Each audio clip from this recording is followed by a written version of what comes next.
Paytm money के brokerage charges जो हैं वो क्या क्या होते हैं, किस किस तरह के चार्जेस लगते हैं, वो सारे इस वीडियो में हम समझेंगे। तो आप दो तरह से चार्जेस देख सकते हैं। एक तो यदि आपका अकाउंट है ऑलरेडी तो वो मैं आपको पेटीएम मनी में पूरा डिटेल बताऊंगा कि आप किस तरीके से देख सकते हैं। अगर अकाउंट नहीं है तो आप कैसे चार्जेस जानेंगे, और नीचे अगर अकाउंट ओपन करना है तो डिस्क्रिप्शन में आपके लिए लिंक है डिस्काउंटेड, वहां से आप अकाउंट ओपन कर सकते हैं। तो अगर आपका अकाउंट नहीं है तो आप गूगल में सर्च कीजिए पेटीएम मनी ब्रोकरेज चार्जेस, और यहाँ मैंने देखिए आपके सामने सर्च किया है और ये देखिए पेटीएम मनी ब्रोकरेज चार्जेस, पहला ही जो लिंक है आप उस पर क्लिक करेंगे तो आपको सारे बेसिक चार्जेस जो हैं वो पता लग जाएंगे। इसमें दो इंपॉर्टेंट पॉइंट्स होते हैं, एक होता है डिलीवरी चार्जेस, एक होता है इंट्राडे चार्जेस। डिलीवरी चार्जेस मतलब यानी आपने आज जो है शेयर बाय किया है और आप उसे कल या उसके बाद बेचेंगे तो उसे डिलीवरी बोलते हैं। यानी कि फर्स्ट डे खरीद के सेकंड डे या उसके बाद चाहे आप 10 साल बाद भी अब बेचें तो भी वो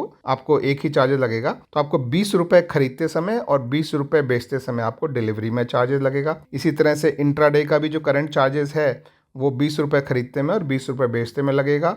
लेकिन अगर आपका ट्रेड बहुत छोटा है तो आपको 0.05% चार्जेस लगेगा।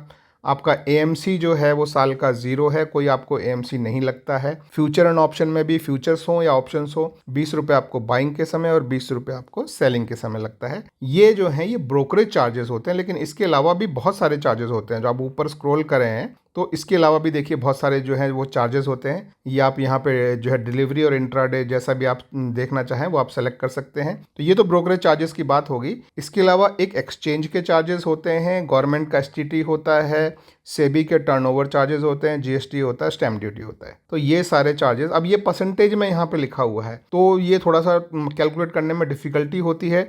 तो इससे अच्छा जो सबसे अच्छा जो तरीका होता है वो होता है कि अगर आपके पास पेटीएम मनी है तो आप उसे सीधा स्टार्ट करें और उसमें आप जिस भी शेयर को आपको बाय करना है आप उस पर क्लिक करके उसके प्राइस का एस्टिमेशन आप यहाँ से ले सकते हैं। मान लीजिए एचडीएफसी बैंक के मुझे 50 शेयर खरीदने हैं, ठीक है, तो मैं इस पर क्लिक करता हूँ और मैं बाय पे क्लिक करता हूँ, ठीक है। तो अब मैं 50 शेयर मैं यहाँ पे बाय करना चाहता हूँ और मैं डिलीवरी के, मान लीजिए मैं इंट्राडे के लिए करना चाहूँगा तो यहाँ पे मैं क्लिक करूँगा इस जगह, लेकिन मैं डिलीवरी के लिए मैं बाय करना चाहता हूँ और देखना चाहता हूँ कि उसमें कितना पैसा लगता है। तो मैं अपनी क्वांटिटी यहाँ पे डाल देता हूँ, मान लीजिए मैं 10 शेयर बाय करना चाहता हूँ, ठीक है। तो 10 शेयर जो है वो आपको यहाँ पे दिखाई देगा, नीचे आप देखेंगे तो यहाँ पे आपको 10 शेयर खरीदने के लिए आपको 15,302 रुपये के लगभग आपको देना पड़ेगा।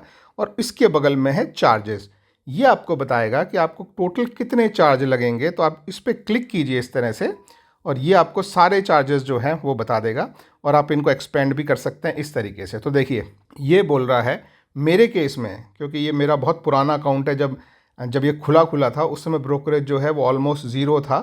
तो अभी सिर्फ मतलब 1 पैसा ब्रोकरेज लगता था, तो मेरे अकाउंट में भी 1 पैसा ही ब्रोकरेज लगता है, लेकिन आप नया अकाउंट खोलेंगे तो ब्रोकरेज अलग होगा, ठीक है। तो ये जो है ये ब्रोकरेज हो गया।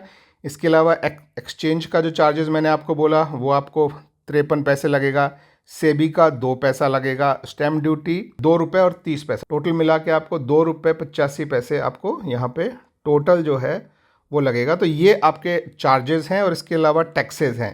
ये टैक्सेस भी जैसा मैंने आपको बताया कि अलग अलग तरह के टैक्स लगते हैं। आप इसको भी एक्सपेंड करके देखेंगे तो आपको पता लगेगा कि आपका यहाँ पे एसटीटी लगता है और एसटीटी इस केस में 15 रुपये 29 पैसे है और जीएसटी आपका लगभग 11 पैसे है।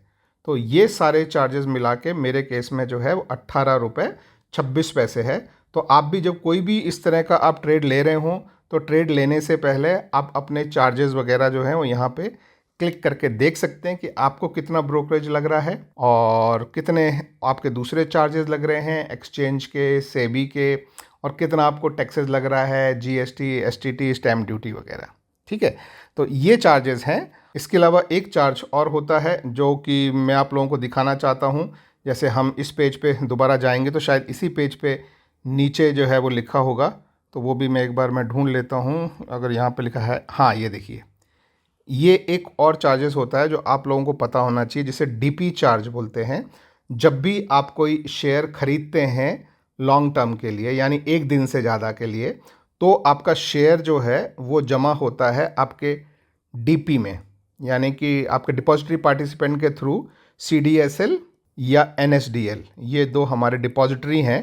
तो ये डिपॉजिटरी के पास जमा होता है। तो जमा करते समय, डिपॉजिटरी के पास जमा करते समय कोई चार्जेस नहीं लगता है, लेकिन जब आप डिपॉजिटरी से निकालते हैं वापस, यानी जब आप अपने शेयर्स को सेल करते हैं, आपके जो भी शेयर आपके डिपॉजिटरी में जमा हुए हैं, जब आप उनको सेल करने जाएंगे तो आपको 13.5 रुपये प्लस जीएसटी का आपको चार्ज लगता है डिपॉजिटरी से निकालने का। तो ये डीपी चार्जेस देखिए लिखा है 13.5 रुपये पर sale transaction including the depository transaction charges. तो ये 13.5 रुपये, इसके ऊपर 13.5 रुपये प्लस जीएसटी भी लगता है।